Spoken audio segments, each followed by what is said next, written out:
The work continues with the latest projects on my 1987 Porsche 944 Turbo. I'm waiting on parts, but I've decided to add to my list of while I'm in there, which will affect my time, sanity, and definitely my bank account. So stick around and find out how I've made my project even more time-consuming and expensive.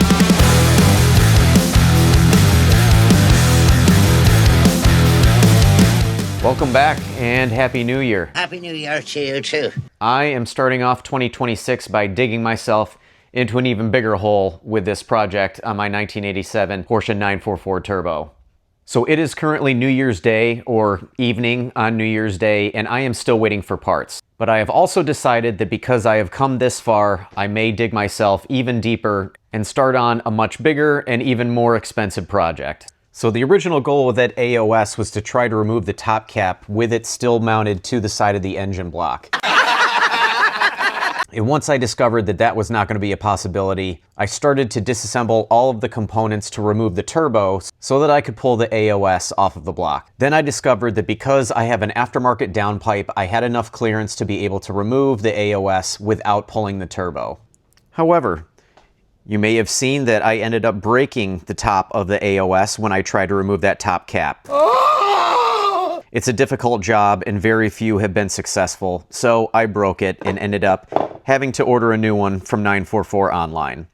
You may also remember that I had a small mishap where my hood ended up falling on top of my fuel rail and it knocked one of my fuel injectors out and onto the floor. So because of that, I ended up shipping all 4 fuel injectors to Rick Heidman, along with my original throttle body as a core for the rebuilt throttle body that I highlighted in my previous video. So about 4 months ago, I ended up replacing the motor in this car with a rebuilt short block from Adretis in Charlotte. And I had already had my cylinder head rebuilt about a year ago. So this motor is basically brand new, as well as almost all of the vacuum lines, sensors, and other components that are in this engine. However, there is one piece of the puzzle that is still original and I am sure is causing some issues, and that is the factory DME wiring harness. It is actually kind of a mess, as are most on these cars. As you can see here, I've had to use black tape where all of this original factory insulation has gotten hard and brittle. I have replaced connectors like the AFM connector. I've rewired in the throttle position sensor connector, the DME temperature sensor connector, the speed and reference sensor connectors, and the idle control valve connector. So while installing all of those new connectors and going through all the trouble of repinning everything and soldering wires, I'm sure has helped, it's still kind of just delaying the inevitable. This wiring harness is not going to get better over time. It's just going to get worse and worse. And these old cars many times rely on very specific readings from those sensors. And as the wires continue to age, those resistances can be affected and can cause a number of issues, whether severe ones or more nagging issues like on the dash gauges, etc. So I have decided that I am going to replace the DME wiring harness with a new one from Kroon in the Netherlands. And unfortunately, because one of the DME or KLR connectors can no longer be purchased new, they do require that you send your original wiring harness over to them so that they can take at least that component off and install it on the new wiring harness. So in this episode, I am going to be removing my current DME wiring harness as well as another project. You might notice that my power steering reservoir is not where it's supposed to be, nor are any of the lines feeding off of it. And that's because these lines were starting to leak. And this is my original power steering reservoir. And I know that the O-ring is bad because I would get leaks coming out from the top. And these hoses are definitely, while still a little flexible, you can tell that they are starting to get a little bit past optimum age. So I had purchased a new power steering reservoir and I did get a new flex line. I had to get this one from a local hydraulic supply shop. This hose right here, I could not find a part number for, so this feeds off of the power steering reservoir and attaches to this barb fitting here that comes off of the power steering cooler. So I am also replacing this feed line that goes from the reservoir down to the power steering pump itself. It just attaches with a hose clamp on the top of the power steering pump. And this one I ordered from 944 online and should be here tomorrow as well. So because one of the DME connectors is no longer available new, I need to send my wiring harness to Kroon. So if you have one of the later 944 cars, the DME, and if you have a turbo like this, you have a KLR as well, and they are both under the passenger side footwell. So to access them, you pull back the carpet, and then you'll see that there is a wood panel with what's supposed to be 4 screws. I have 3 out of 4. I like those odds. Which isn't too bad. So I will pull that off, and then I'll show you the bracket that the KLR and the DME are connected to, and then I'll remove those.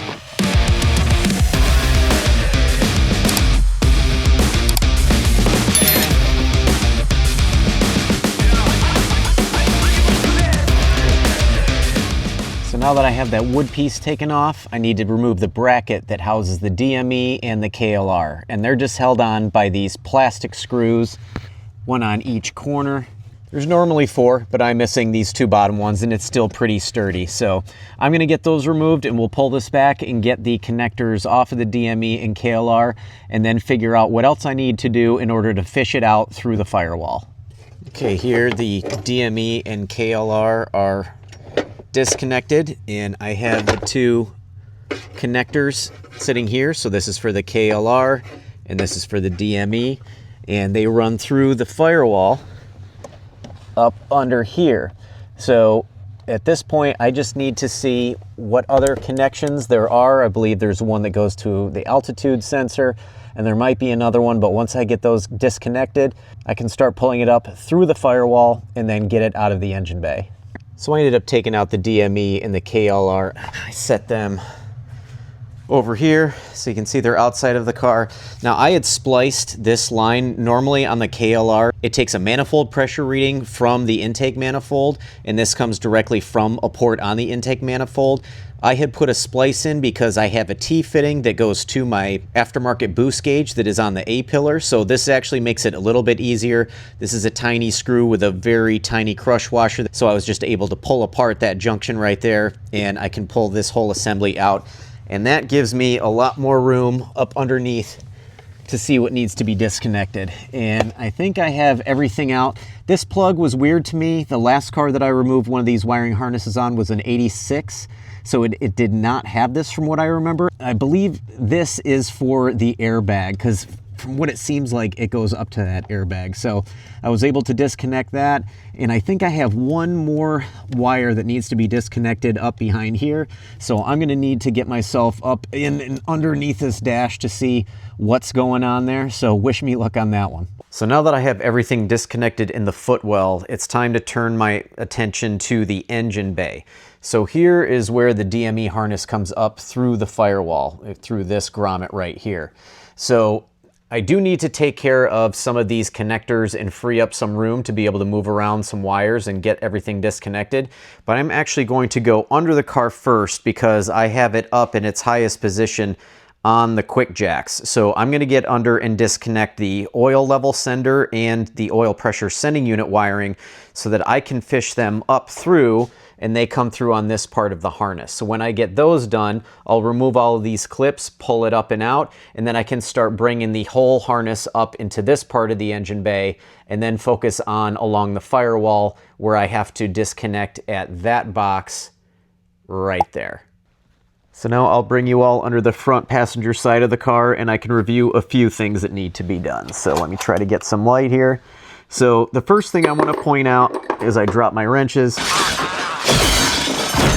is I had talked about I'm replacing the power steering fluid reservoir, and I disconnected the 2 lines. One of those lines is the feed to the power steering pump, and I pulled that off right here. So basically that hose comes down from the reservoir and attaches here via a hose clamp. So once I get the new hoses in, I'll just connect that all back together, put this down, tighten it up, and fill the reservoir with power steering fluid, bleed it, and I'll be good to go. And right above it is part of the wiring harness that I need to remove, and this is for the oil pressure sending unit. So this feeds the dash gauge.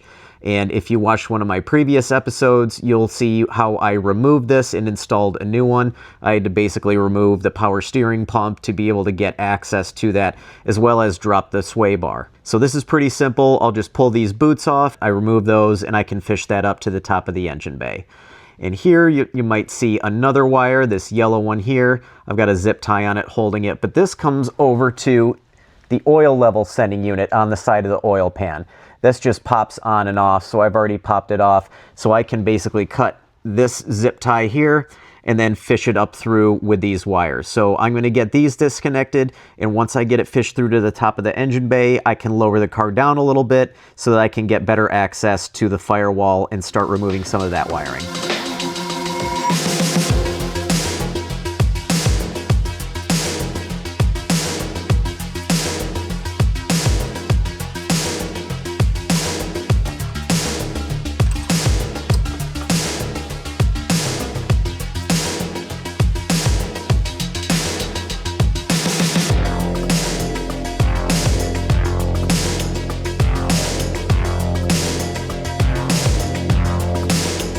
I was able to disconnect the wires from the oil level sending unit and the oil pressure sending unit, and I was able to just pull that up through. It just snakes down through between the timing belt cover and down back over the water pump to the underside of the motor. So I have those all disconnected here. So now it's time to focus on this part of the harness as well as on the firewall. Now, along the firewall, you need to remove this cap here, and there is a junction where the DME engine harness connects with the harness that goes to the fuse box as well as through the interior of the car. So I need to remove this protective cover and then disconnect the wiring and then try to get it fished out from behind the brake booster. And I need to figure out what I need to remove here to be able to get this rather large connector out from behind here amongst this mess. So I've also gone and started to disconnect these factory style zip ties. So I have this one disconnected, one here, and then a third one over there. I may need to remove some more, but we'll see. So let's get at it.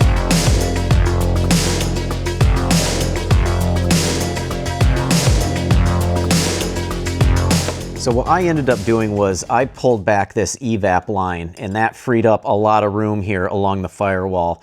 So I was also able to disconnect this connection right here. But then I noticed that there is another line that goes under this diagnostic port. So it looks like I'm going to have to disconnect these two 10mm bolts, pull this up, and see how to disconnect this wire from this diagnostic port. Once I have that done, I should be able to pull the wires back behind the firewall and move them over there. And then really, I think all I have left is the DME grounds where it bolts to the motor. So here is a status update. So I was able to get that diagnostic port out. I forgot that it's basically like a rubber grommet that sandwiches itself over this metal lip. So you just basically have to kind of work it out. I used my 90-degree pick to kind of push it down through, and then I was able to get it out. The difficult part was getting it out from underneath these brake lines. And one of the reasons why is at some point in this vehicle's life, somebody replaced this AC line with a much larger rubber line as opposed to the factory metal line. So it takes up a lot more space. So I essentially had to de-pin this connector, and you do that by pulling this cap off, and then you just slide these pins out. And then I was able to fish it down through underneath these two sets of brake lines and get it out. So now I'm at the stage where I am free on this side of the engine. I am free on the front of the engine, so I just need to basically cut a couple of zip ties and separate it from the rest of any wiring, and then pull it along the firewall here and pull that grommet out from the driver's side. And then this harness should be out and ready to get shipped over to Kroon.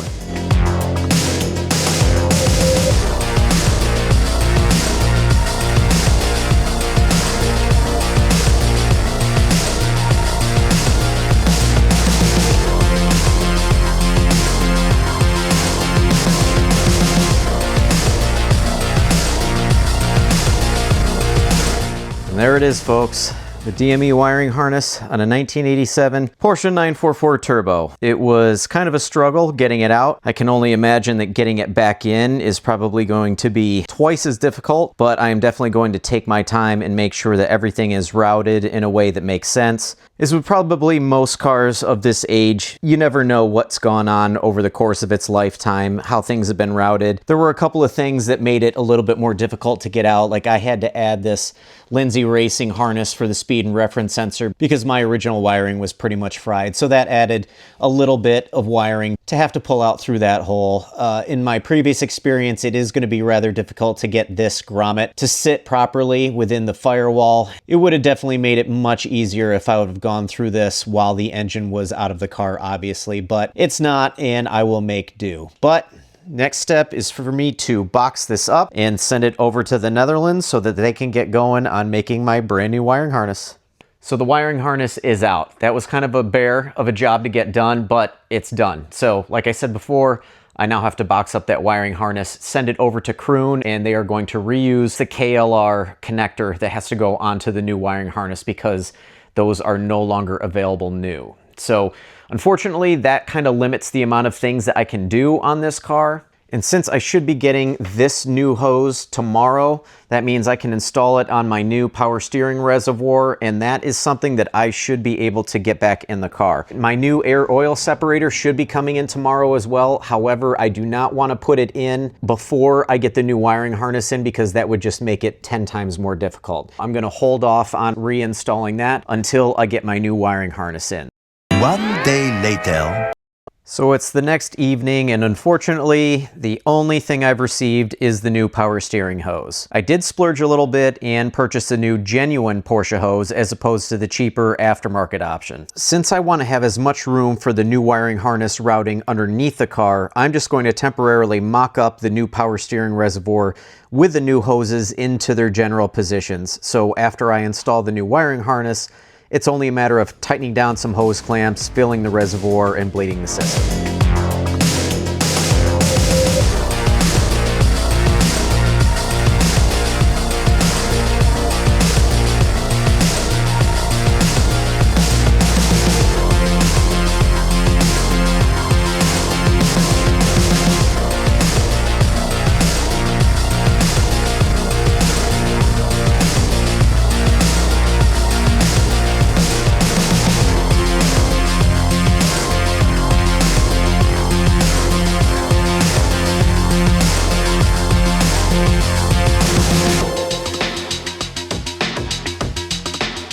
So this is now my 20th video on YouTube, and I would like to thank all of my 160 plus subscribers. According to YouTube analytics, over 90% of you still have not subscribed. So if you enjoyed this video or you found it helpful in any way, I would really appreciate it if you could click the like button. Please consider subscribing and hit that notification bell so you can be alerted when I upload my next video once my new parts arrive and I start getting this car back together again. Be sure to leave a comment below. If you replace a wiring harness in a 944 or a 944 turbo, let everyone know. Was it worth the time, effort, and money? With that, I appreciate you all sticking around this far, and I'll catch you on the next one.